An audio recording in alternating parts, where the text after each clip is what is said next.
Sud Radio, conseil de famille. C'est l'heure de retrouver Conseil de famille. Bonsoir Stéphane Moller. Bonsoir Philippe David. Ce soir, nous avons la chance de recevoir Maître Antoine Leroux, notaire à Paris 15e. Bonsoir Maître.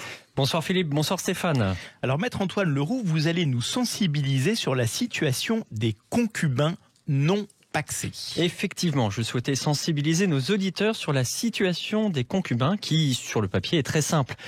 Pas d'engagement particulier, pas de devoir d'assistance ou de secours, chacun est propriétaire de son épargne et de ses biens et en assure la gestion et l'administration.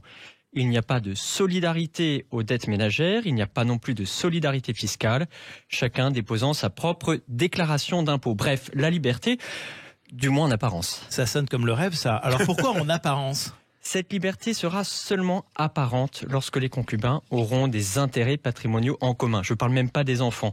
Si les concubins achètent ensemble un bien immobilier, ils seront soumis aux règles de l'indivision. Et en cas de séparation, il y aura donc des intérêts patrimoniaux à liquider et le défaut d'entente entraînera une difficulté à sortir de l'indivision.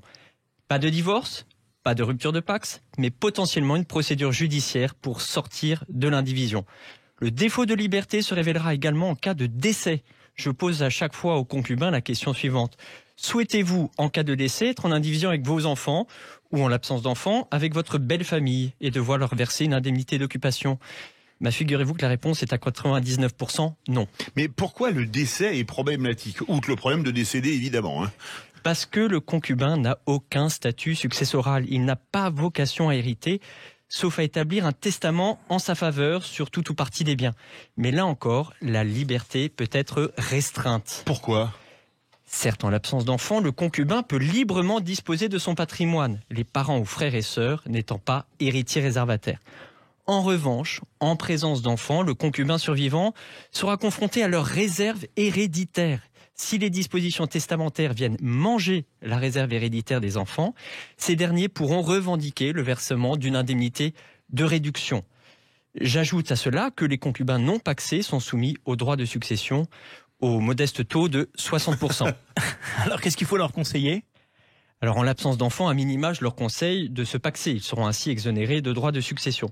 En présence d'enfants, je leur conseille d'envisager sérieusement le mariage pour assurer une protection légale qui leur évite de devoir potentiellement une indemnité de réduction aux enfants.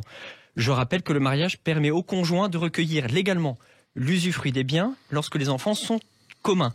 Il est également possible de renforcer la protection du conjoint en faisant une donation entre époux.